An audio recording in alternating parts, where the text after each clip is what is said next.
morning, everyone, and welcome once again to our weekly SonRise Project call. I'm always so happy to have all of you here, and I hope that this moment is filled. I know this moment will be filled with love and compassion and our mutual desire to heal ourselves, our families, and our children. God grant me the serenity to accept the things I cannot change, the courage to change the things I can, and the wisdom to know the difference. I am super excited to have with us once again Dr. Linda McGhee, who has been here for 5 years. She was our very first guest 5 years ago, and she's a dear friend and an amazing clinical psychologist, attorney, and nationally recognized mental health expert and speaker. For those of you who have been here before, you know that she's been featured everywhere, all over national press. And she recently appeared on BET's America in Black on the state of mental health in the Black community. She is an author of a chapter on bipolar disorder in a recent book. And she serves at, she's a faculty at George Washington University and the Chicago School of Professional Psychology. She is the former president of the Maryland Psychological Association, and ultimately, she is a leader, a pioneer, and an incredible friend to my family and to the SonRise Project community. So I'm super excited to have you back with us, Dr. Linda. It's good to Good see you. morning. Good morning, everybody listening. I think me and Kelly are in having good weekends, so we're all chipper today. Yeah, I'm in my happy place of Delaware, my small little getaway that I have in Delaware. So I'm happy camper near the yeah, water. yes. Um, Okay. and so this is open mic and this is open discussion. Mm, But one thing that I will say that I am thinking about is just making concrete the notion of finding joy, yes, right? Because everyone is telling us we need to find the safe spots, we need to find fun this year throughout all of the craziness. yes. And I'm trying to think about how do I find fun? How do I find joy? And so Mm. I'm just throwing that topic out. Of course, we have no topic. For today, right. So just a reminder for people, or if anybody's new today, the first Sunday of every month, we have this open session. I think about it Mhm. as like free therapy with a Mhm. licensed therapist and in a safe space that's filled with love and people wanting really just to help ourselves and help each other. So it is an open mic. And so we welcome people to come off mic and share what might be on your heart today, or if you have a question or a concern or a challenge you might be facing, feel free to come off and Or share. you're dealing with some of the fallout of what's happening in the country. Yes, It's all open to you right now. How are everybody doing? it's quiet. Anybody want to start? Like that Jeopardy. Oh, there's someone. Oh, that's Yeah. Hi, good morning from New York. fine. Good morning. Kelly, why don't you check in while people are sort of warming up? How are you doing? Doing great, actually. And you said that I'm chipper. I think that notion of choosing joy and choosing a self-empowering response in any situation has really helped me because um this week has been challenging work-wise in some ways, and yet Mm-hmm. it's still an opportunity to choose to have a different reality each day. Mm-hmm. Each day is a new possibility. So I'm feeling good and I'm feeling grateful and I'm feeling very blessed. And I shared last weekend how the boys are both doing well, which is a blessing because 5 years ago we were not in a good place, which is where Sunrise was born. Um, so I'm feeling really good today. I'm feeling really blessed. And I practice Tina Lifford's 14 practices as a part of my daily life. And I think that's been really helpful for me. So that's how I am. I'm good. I'm good today. Hmm. And Dee, how are you faring? Hi, good morning, Dr. Linda. I'm doing pretty good. Trying to finish tasks from last week and start tasks for next week. So caught in that sweet spot. Mm-hmm. I know you've been doing a lot in advocacy circles. I see your posts, and I want to just know like what's going on in those circles right now. given that, there's the funding is tight, the sentiment is not as friendly. What are you finding out there? So people are so there are two buckets of people. There are the people that are very well aware of things that are going on and how it can potentially impact them. And then there are the people that seem to not have kindness or compassion towards others. And it's becoming more apparent now than it was before. And, for me, that's really draining for me, Mm-hmm. that level of acceptance and still having to engage with people who would there are people that just don't care. And Right, that's a hard thing for me to digest, but, and a lot of them are policymakers. A lot of them are right, the people that make the decisions, they're right, elected officials that have to, make the decisions on behalf of other people. So, me being in those legislative circles, I do find that disturbing because we're supposed to put aside our personal beliefs, our personal circumstances, and look out for the best interest of the whole. And I don't see that happening. So I do you, my part. I right. make sure to show up authentically and consistent, when I show up, and I feel good about how I show up. So I think those are my personal goals, just to be consistent, to say what I have to say, to make sure that I'm clear on what I have to say and don't appear wavering, because I think that's my fear. I don't want to be one of those people that show up, on stage or on paper when you read back what you said and you're like, "Oh my goodness, that seemed like I was on the fence." So, Right. I'm very intentional about what I say and how I say it to make sure that at least what I really want to say is communicated and not misconstrued. I think one of the points that I want to just underline is that the confounding thing about all of this is that you see the meanness come out of people. Like it's like they've been given a license to show it or now, whereas before they concealed it.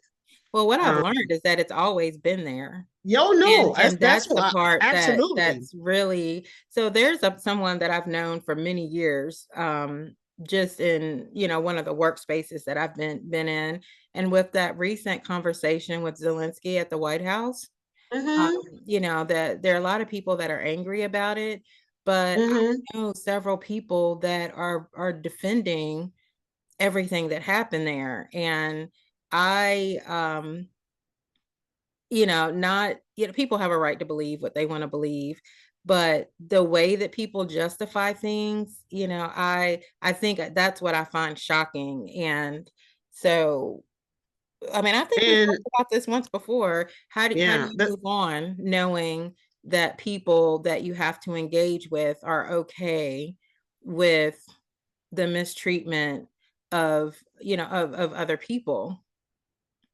and not just being okay with it, um, they intentionally voted for it and they support it. So the thing is that people say, "How do you go on?" And I understand that. I have a few people that really I've kind of like put in the question mark box. But I go back to this point. Is this somebody that you have known for a long time and on balance they're a compassionate person? And then the second thing is what are they expressing a view on, right? It's one thing to say that you think the tax rate should be one thing or another, but I think it's harder when it involves meanness and unkindness to other people.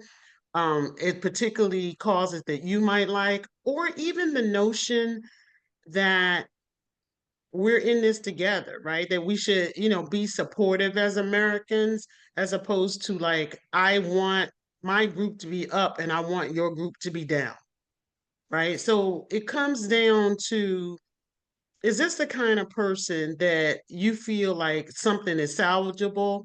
Or is this the kind of relationship where, because of some of the views that they might express or the inhumanity they might express that you need to reevaluate where you are with them? So they're not a friend. Mm-hmm. That's a term that I don't use loosely, but Mm-hmm. this person is a diehard Republican. And Mm-hmm. in politics, people don't generally think about humanity. It's about power and money. So this Mm-hmm. person, so when you look at everything through that lens of how will this affect me financially and how will this impact our country in terms of power, it's easy to make those decisions. So this person has always been on the side with the money. So, but I do want to make it clear, people, you can be for or against Ukraine, whatever Mm-hmm. it is you want to do. My issue was how a guest in our country was treated. And I don't think people know how to separate the two things. There's a Mm-hmm. way that you treat other professionals even when you disagree with them. And it was Well, public. It was a well, public display, and I don't think we're all, even though we're all in the same country, we see the same things, but we don't see the same things. If that's what makes sense. positions have hardened to the point where psychologically and sociologically we're not seeing the same thing, right? We literally see the image in front of us, but what's transmitted through our brains is sort of wired into, particularly some people sort of hardening of a position around an issue or a person, and so the perspectives are completely different. Um, you know what, D? I didn't even know we would go there, but I'm glad that we did because it's a part of psychology to talk about how people take in information, how people soak in misinformation, right? To me as a psychologist, that's one of the most frustrating things about what is happening in the last few years in this country is the level of misinformation that it gets out there, it's put out there deliberately to misinform in order to achieve a goal or an aim. And it's particularly difficult for those of you out there that are listening to combat misinformation. Truth is not an effective weapon against misinformation. So we logically say, no, the deficit went up during that time. Like we try to combat it with truth. But the whole point of misinformation is that it pulls people in a direction, and it pulls you away from evaluating information and sources of information in a prudent way. It is meant to program you. Um, during someone is said on the line that all I'm angry about what this person, the leader, is doing to our country. And the last time I was here, Kelli, I talked about feeling that Yeah, and owning that anger, right? It is for real. It is there. And do not eat it up. Do not drink it up. Do not smoke it up. Acknowledge it. And then try to figure out what to do with it. right, How do you channel that anger toward the incivility, the unkindness, the inhumanity, the unfairness? Um, what do you do with that? And I think ultimately, the greater minds that I know exist on this call, and that are out there channeling those to some kind of positive end. And so that's kind of the bookend of my um, lead in, which is to talk about joy, right? How can you continue to live your life? How can you find joy when the world does not look the same, right? But one of the things, Kelli, that I took out of COVID is I suspended my life too much, and I didn't try to. Those years just seemed like a blur to me, right? mm-hmm, And I didn't find joy. right, Um, but anything you have, Kelly, I before think we a go big on with the part of finding comments? yeah, for me, big part of finding joy is knowing that God is in charge and that Mm-hmm. all of us are divinely ordered to do what's already planned for us. And so even the clown that's in office, and I shouldn't say that, but I can, it's just the truth. For me, it's the truth. I believe that God has planned this all. And so our job is to continue walking in faith that um, there's a power that's bigger than us that's moving our steps, and we have to Mm-hmm. follow those steps and make a choice Mm-hmm. to be positive. That's how Be I am, right. and Be I positive, and the message that has also come to me is to continue to use my gifts. yes, um you all, everybody listening, everybody around you, they have a gift, they have a weapon, they have a power that they bring to this situation. And in channeling the anger and the frustration is to figure out how you can use that power, right, that talent, that gift that you have to benefit us, to help us to figure out how to fight. right. One last thing. Go ahead, Kelly. I was just gonna say also the other thing that you asked what I do. I really work on like Dr. Vicky and soul wealth, some of the soul wealth principles that she has shared many times in her organization. Soul wealth, like working on my soul and my spirit. And then so I love Dr. Vicky's work. And then Tina Lifford, I've talked about at length, and she was here with us last week. And she really has done a major transformation with me doing the work on myself, but her inner fitness journey and working on my inner fitness, Mm-hmm. just like working on external fitness. I think Mm-hmm. that has been Mm-hmm. transformational for me. And Mm-hmm. but the first big piece is choosing to walk in a space of joy. That's a choice, Right. and it's a mindset, and I think that the person that put in the chat how hard it is seeing what's happening in the world, it is really hard, and yet, it's gonna pass, and we're gonna get through it, we're gonna get on the other side of it, and sometimes getting to the other side it's a journey through hell sometimes. And so but we have to go through that journey to get to the other side. Um, Another thing that I was going to add earlier about staying on point and on purpose is that a lot of this that is happening is meant to throw us off joy, throw us off track, distract us. And I did, Kelly knows that I haven't, for various reasons, this last year I haven't been out on the road doing the normal speaking and training that I did, and I just started back. And I got in front of my first audience where I had to talk about diversity, equity, and inclusion. And I was sleepless the night before thinking about how I was going to introduce this talk and how I was gonna, I mean, I knew I was going to do it. I know I was going to train the whole day. Then I Mhm. thought when I took the stage to train, 500 or 600 psychologists, is that no matter what happens, the children and people around you deserve to be treated in a humane way. Yes, and And so respectful. our message is undimmed. Mhm, It that's is right, unbowed. We have the obligation to still speak that truth. that's right, There are people out there that are relying on you to do what your purpose is, right, right? They're still relying on you to take the hand of the powerless. right, So remind yourself of your power the next time you're in a meeting, the next time you're before an audience. Many of you garner boardrooms and conference rooms and pulpits.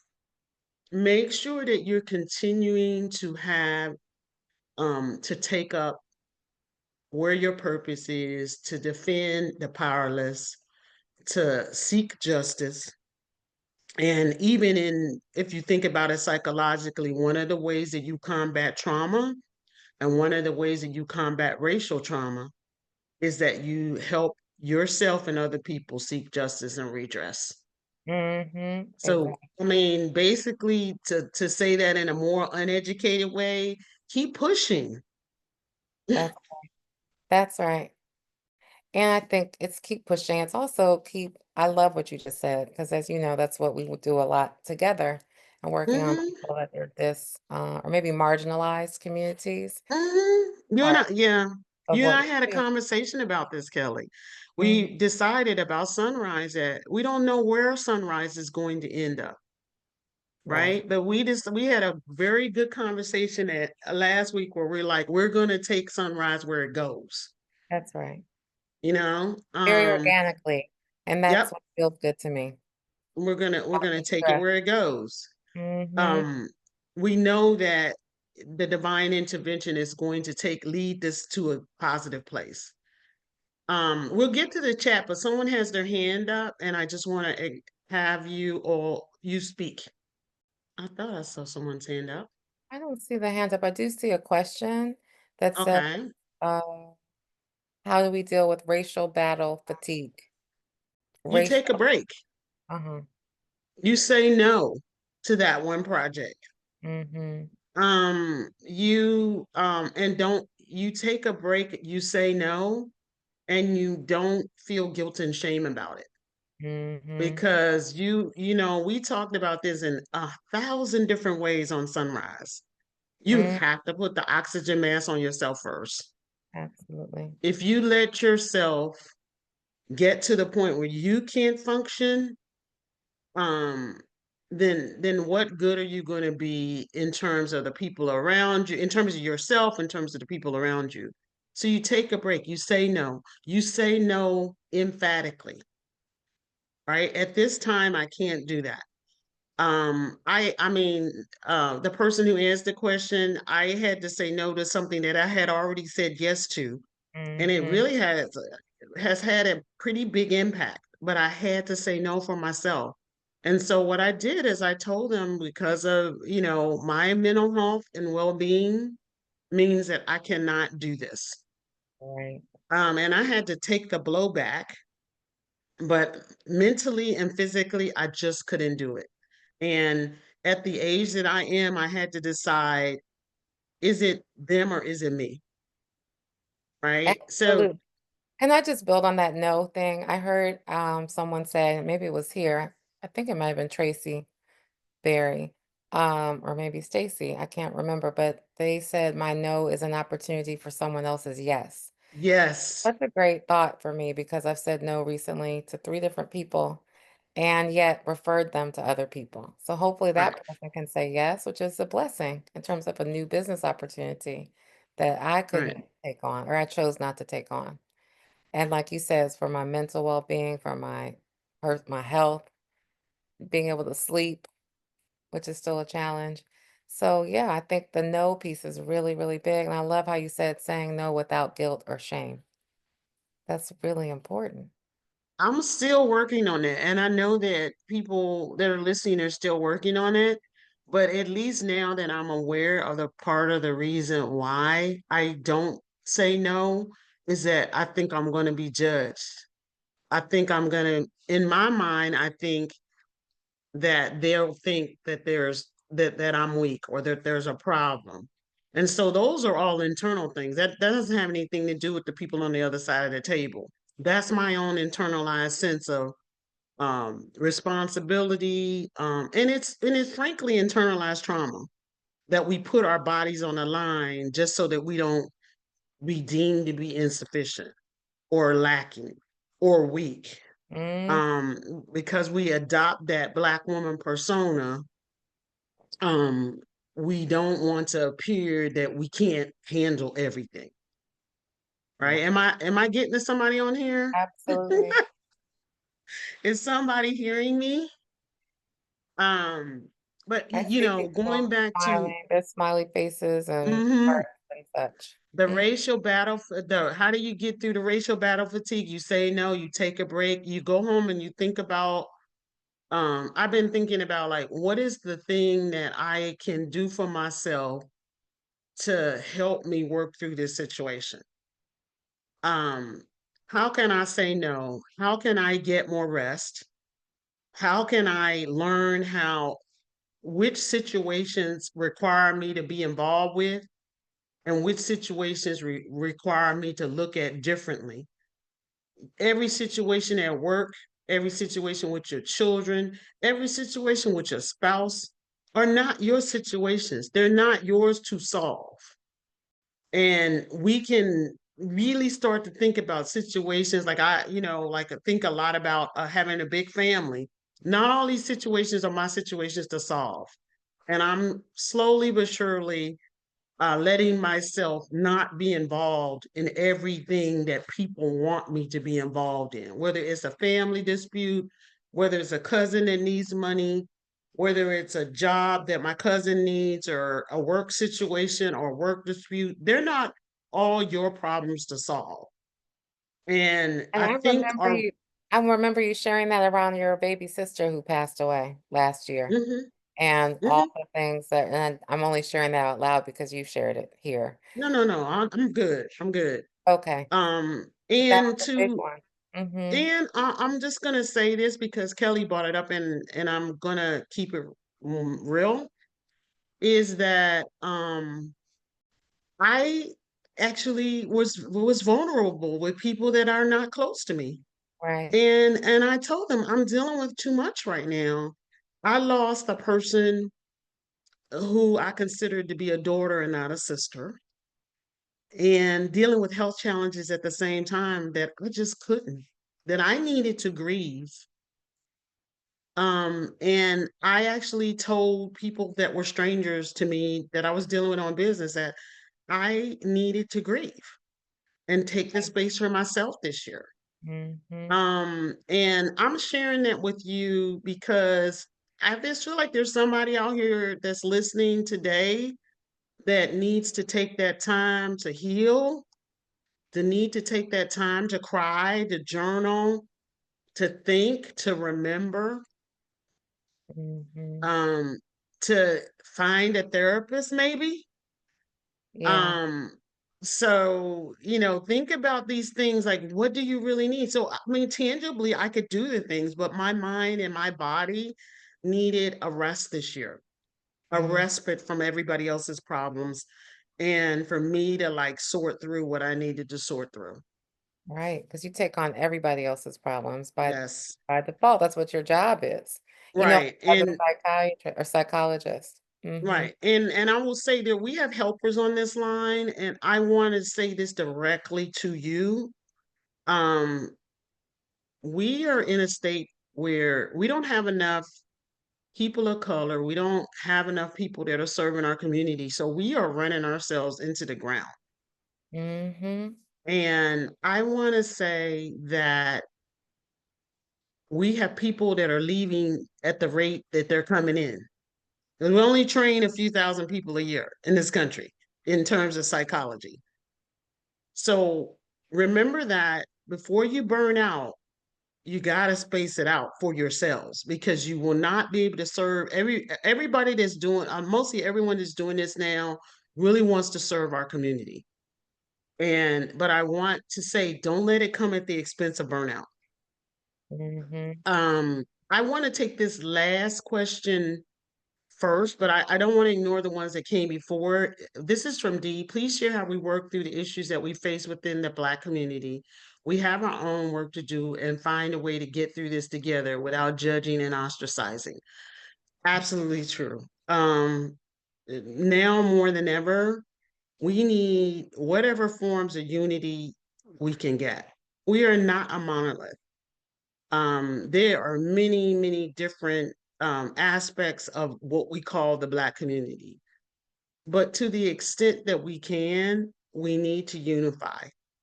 We need to recognize that the power in unity is so far beyond the power of everybody out there being their own agent. One of the things, Dee, that I saw prior to the election was that we were having some harsh debates online in our community about people that weren't working in the best interest of what we call the Black community. by any stretch of the imagination, not even arguably. We had talks about women and the power of women, and men not seeing women in roles of authority. We've had some serious discussions about our community and how we treat people that are at the intersections of being Black, like Black and gay, Black and poor. Um, so those conversations have continued. And I think that it's a healthy thing, even though people might find them to be messy. I think it's a good thing that we're starting to talk online, um, that we're starting to really debate and argue. We're starting to have some serious conversations about economic power. But as Dee said, we have issues. I mean, look, we a lot of people that are in this country have soaked in the sociological framework of slavery. And that means to a certain extent, we're all traumatized. One of the things that anti-Blackness does is that it is soaked up in all of us, including Black people. And a lot of the issues that you see that divide us are because we have internalized anti-Blackness. Internalized racism, internalized misogyny is real. People thinking that they can become more powerful if they're more white adjacent is real. And we see not just in the Black community, we also see it in Latino, Hispanic communities also. So the issues that you're talking about are real. I think that we should further the discussions in person, online. But I want to take the one part of your question and I want to spend just a little bit of time on the aspect of judging and ostracizing. This is hard. Emotions are so, I have never seen such emotion from human Americans as I see now. But if we can address issues within our own community, even if we're expressing disagreement, or we think we should go another way, or we think that someone's basically messed up, still feel like that we should try to do so in a way that is respectful, and informational.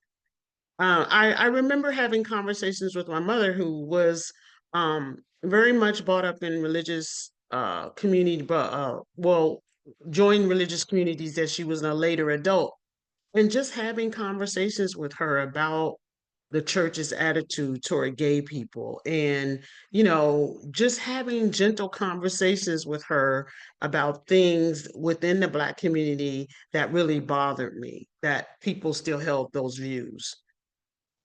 The last thing I want to say is just kind of to be encouraging.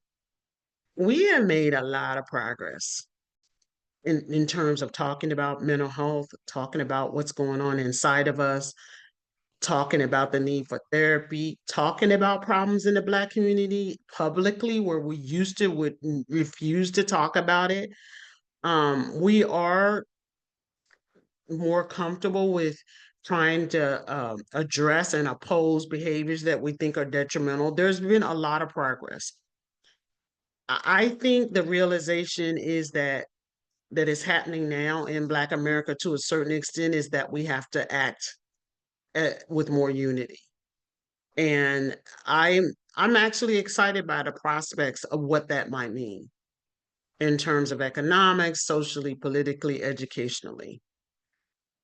So I don't want to leave everybody with a negative note. I do think there's been progress, but I still think that there is a need to address some critical issues within our community, and I think economics is one. I think misogyny is another, and I do think that we should continue to have conversations publicly about how we feel about ourselves and what our standards are for beauty and self-acceptance and self-love.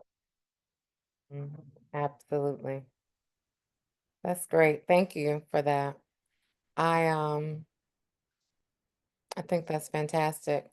I wanted to ask a question about living in a space of possibility versus a space of problems, because so many people I hear all the time are talking about, and it's hard to ignore what's happening in the world. Like we shouldn't Mhm. ignore what's happening in the world.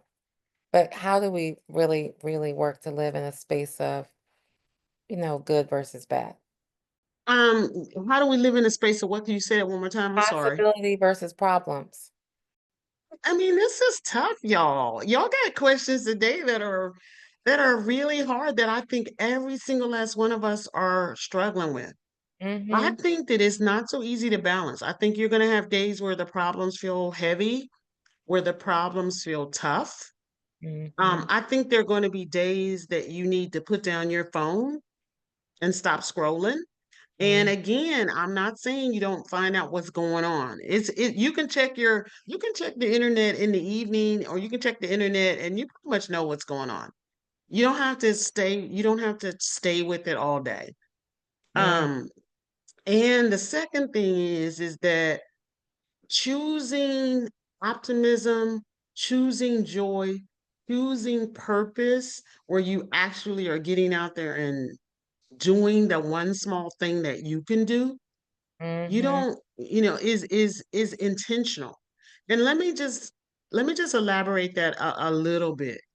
I mean, Mm-hmm. like, for example, I'm gonna use Kelly as an example. Kelly works on um bringing out the word and marketing and advertising toward inclusivity, right? Mm-hmm. She might choose to work on a project that pushes that even now.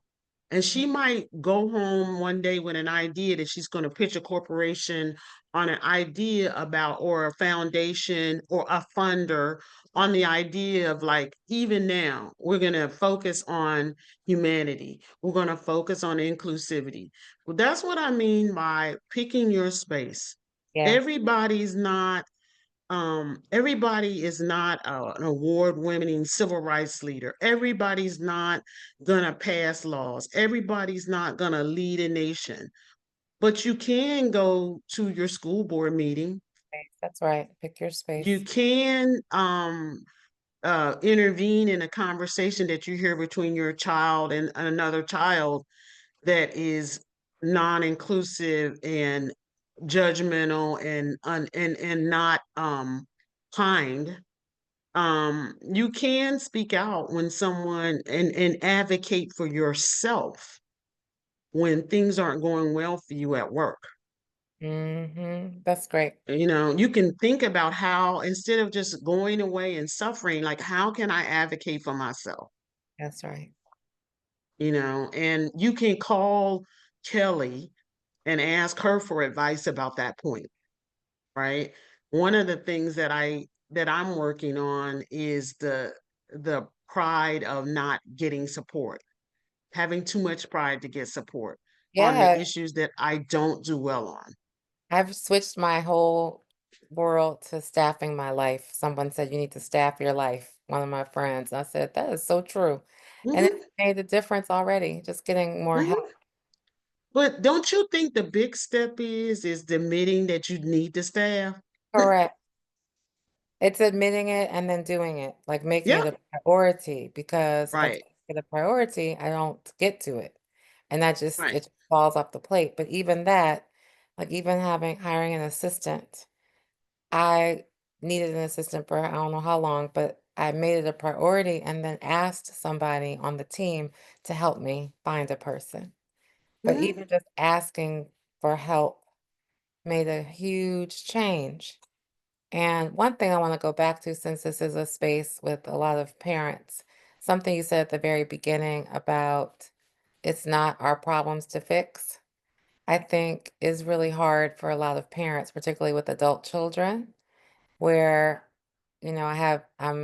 I'll share something because people know I share, but one of my wonderful children um, is doing some applications for something, and they were due, let's say at midnight, a particular day. And so he was sending out his requests for recommendations at 9 p.m. And And I literally, it's You been, gotta laugh, y'all. You gotta yes, laugh. but it's been such a journey because for the last several weeks, I've been saying, can you send me the essays? I'd love to look. Can I help you? I've been asking, can I help? One word response, no. Or just no, walking away, or just funky or whatever.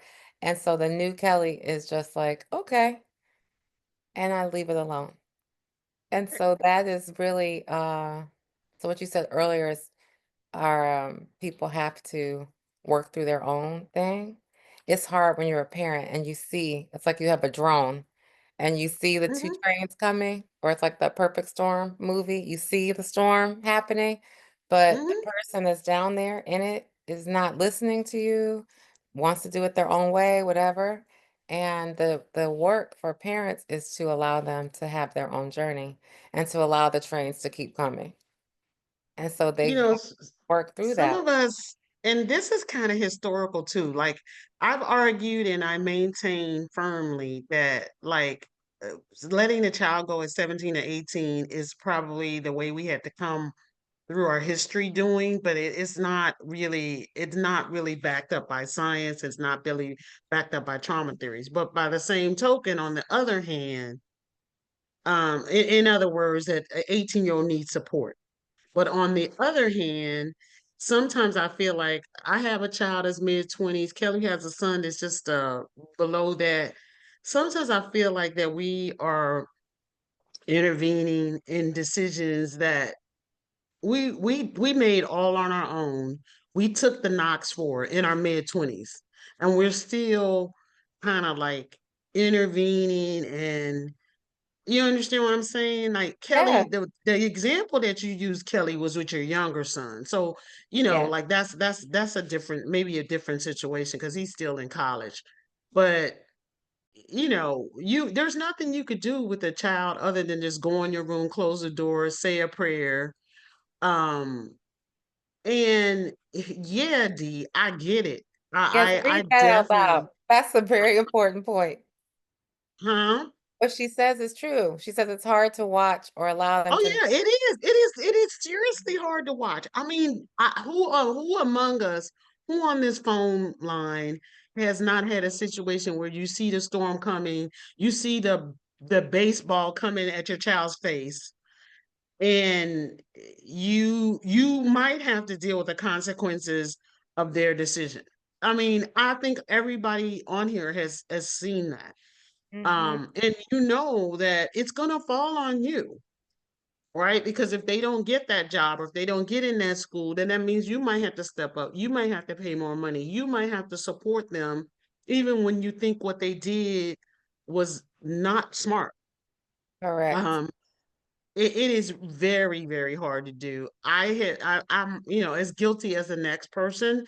What I've been trying to do lately though is really editing what I say, editing my intervention, and praying about Yes. the situation, Yeah. as opposed to me always trying to run in and rescue. Because I do think that it depends on who your child is and their state of mental health, their state of cognitive health. So I'm not giving general advice here. It's very much you have to look at the situation that's going on with your child. A lot of times we'll have these discussions online and then I'll talk to a few of you offline and I'm like, well, that has nothing, what we talked about on the show has nothing to do with your situation, right? Because your child is mentally compromised or they're in a state that they can't make good decisions. So this is, your mileage may vary. Your situation may not be applicable. You might have to intervene. Mm. But when we're talking about decisions like that, like Kelly's son, he will, whatever it is he's applying for, he will get something. He will Absolutely. make a way. He will find a way. If he doesn't do it this year, then he'll do it in January. And some of these things we have to start like letting them sort of see that if you wait until 9 o'clock on the last day to ask a person that is not your mother Correct. for something, that it may have consequences. Yeah, that part. So, and I think every choice has a consequence, right? Every choice is an Mhm. act. a reaction to the action. So, yeah, that's really But I used to work for this person. I've said this on here before. He used to always say at the school where I work, we want our kids to be problem solvers, but we don't want them to have any problems. correct. That's the problem. And then we handicap them. We do too much. At least I know I was guilty of that. I did everything for them. And so what happens when you do everything, they don't learn how to do things themselves. They don't know how to deal with the problems or the challenges because that's at least in my house, that's what happened. I was the problem solver. And then Right. they don't know how to do it when they're I mean, and I think we do differently. I'm gonna step in here because Kelly and I have boys, but I think we act differently with between boys and girls. There's an expectation that girls will manage things a little bit better. But when I'm in exercise class and I hear women talking about sending their sons' resumes out even when they're in their 30s. Yeah, that's the no-go for me. People used to do that in my one of the organization chapters I was in. They would send the resume and say, "Do you have any jobs for Johnny?" I'd say, "Have Mhm, Johnny reach out." And this is a negative mhm. on your part. I don't want it should be a letter from your child. No one wants to hear from the parent of a 25-year-old. No. Mm-mm. Even though a lot of the corporations are still well, they used to gear themselves around kids maturing later. I still don't think it's a good thing to have your parents involved once a child leaves college in anything. Even in college. I Yep. think so there's a few They don't people want to hear from the mothers. They want to hear from the kid or the that young man or the young woman. and the key there is to ensure that the young person knows how to communicate. And if we haven't modeled communication in a good way, then that's often the challenge too, because they don't know how to communicate in healthy ways. There were Well, I mean, oh, but that's like a training process, like I talk to people that are frustrated and fed up with their kids, right? Either because they're not independent or obviously they're dealing with issues of mental health, substance abuse, those kinds of things. mhm, Um, but you can't, and they're just like, I'm done. yeah, Right. But I'm like, okay, but you have to, and we talked about this before. You need a bridge. Like, you can't just say, I'm going to do everything for you. You're 21. The day you turn 22, I'm doing nothing for you. mm, Right. The thing is that kind of autonomy, independence and agency is built over time. Where, like I always use the analogy of going to the doctor for the first time by themselves, right? mhm, Like you start to say, okay, this year I'm going to send you back by yourself to talk to the doctor, and I might talk to the doctor later. The next year, you sort of like let the doctor take the lead. You don't ask any questions. You still stay out in the waiting room. The next year, you might make the appointment and send your child by themselves to the mhm, doctor. They mm, drive themselves to the doctor. And I can tell this story, even though I don't tell a lot of Darian's business online. I mean, he called me the first time he went by himself like 6 times. Right. I mean, it's not, so you build that independence up over time, and then you get to the point where you're suggesting to them, are you getting physicals every year? You should continue to get a physical every year as an adult, but you build that autonomy. You give the child confidence that you believe in them. And of course, this is dependent on where your child is, mm, right? You can't, if your child has never done anything like this or they're dealing with some sort of social issues. I work a lot with kids who are 17 and 18 years old, and my whole goal is to get them to go order their own food because they're dealing with social difficulties. So, we practice them going and ordering their own food at COP, right? mm, So you have to take them where they are and build independence, even when child is dealing with social issues. They may not ever be that social butterfly. That's not the goal.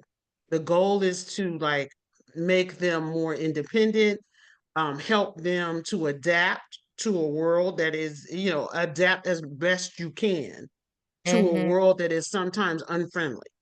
right. That's so good. I think, and what Dee just said, it's finding that balance between Hmm. doing too much and not doing enough is really critically necessary. So, Oh yeah. I mean, oh my goodness. I'm so glad you put that. That is our trauma response. And we sometimes go overboard. We do too much, as the kids say, right?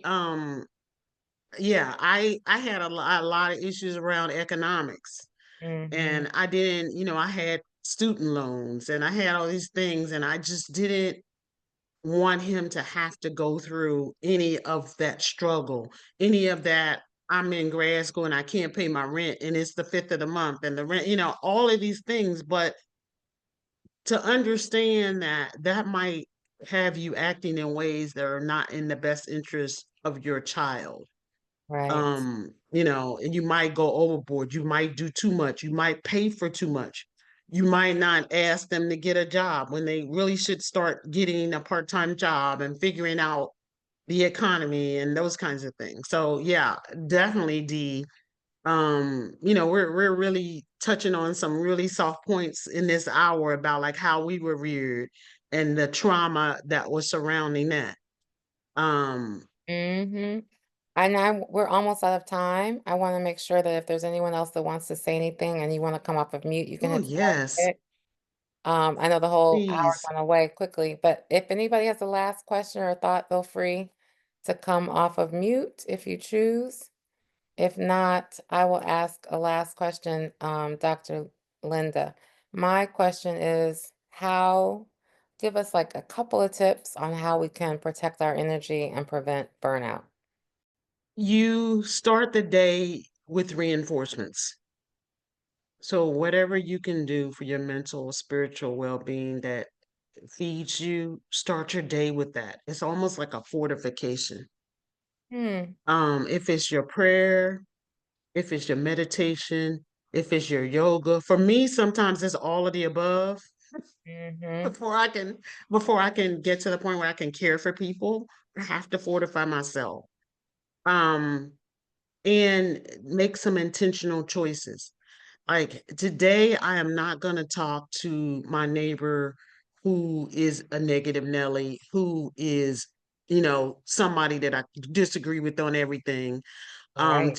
Today I'm going to call Kelli because Kelli always is like, "Hey, Linda," and building me up and making, so making intentional choices about when your phone rings and it's somebody that you shouldn't be dealing with because you're hanging on by a thread, pushing the send a voicemail when you have to, being so fortify yourself, be intentional about your time, because the information age means that we could spend our whole day consuming information and really not doing any of the things that we make intentional choices about. Yeah.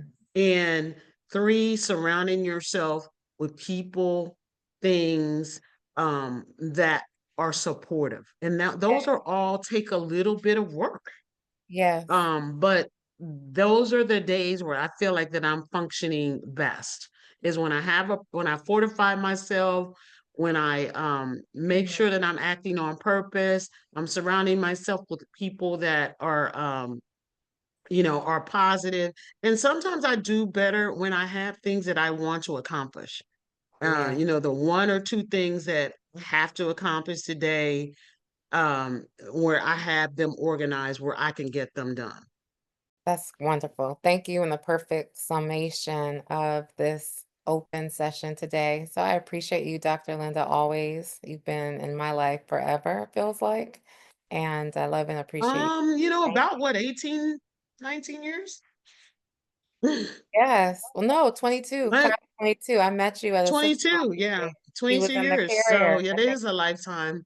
he was 6 weeks old. I don't think I was overwhelmed and freaked out about having this little baby. I was like, what am Mhm, I doing? And I walked into a sister moms meeting and you all embraced me and mhm. said, it's gonna be They say okay. you have friends for a reason, season, or a lifetime. And so we're in the lifetime category. Absolutely. Mhm. I love that. Thank you so much for being here always, every month, and for being my friend. I love you so much. Appreciate I you. love you too. Thank you. And Dr. Vicky And will I love all of out. you out there. Yes, Thank you for coming. absolutely. And Dr. Vicky will close us out in a prayer today. She is back from her fabulous cruise and here with us. So thank you in advance. Thank you, Kelly. Thank you, Dr. Linda. As always, liberating is the word that comes up for me, and I'm sure so many of us on the call today. God, we thank you for this is the day that you have made, and we are grateful for the opportunity to rejoice and be glad. Thank you for the wisdom that has been poured into us to get us through another moment, another day, another week. Thank you for Dr. Linda and for Kelly and Dee and the SonRise Project, for every household that is represented on this call, for every mom, every dad. God, we're grateful for information, grateful for the wisdom that you pour into us on a weekly basis. Thank you that when we're overwhelmed, we have permission to pause, to rest, to relax, to release. God, just thank you that, we don't have to carry these burdens alone, that we have grace to help when we need it. And so we give you glory for the privilege to be a part of this amazing and beautiful community. We thank you for just the gift of having one another's experiences, for a safe space to be transparent, a safe space to be vulnerable, a safe space to say, I don't know. God, we just give you glory for all of these things. Bless us to come back together again next week and to invite someone or two or three to become a part of this empowering community as we move through these spaces of uncertainty, of chaos, of not knowing what's going to happen. But what we do know is that if we continue to trust in you with all of our hearts and lean not to our own understanding, we acknowledge you in all of our ways. Your promise is that you will direct our paths. So thank you for ordering our steps and keeping us safe as we journey through each and every day. Bless our children, bless our families, bless our households. And we give you glory again for all of these things. In your name we do pray and give thanks. Amen. Have Amen. a good day. Thank you, Dr. Vicky. And thank you, everybody. Have a beautiful, productive, peaceful day. And we'll see you next Sunday, 9 a.m. Eastern.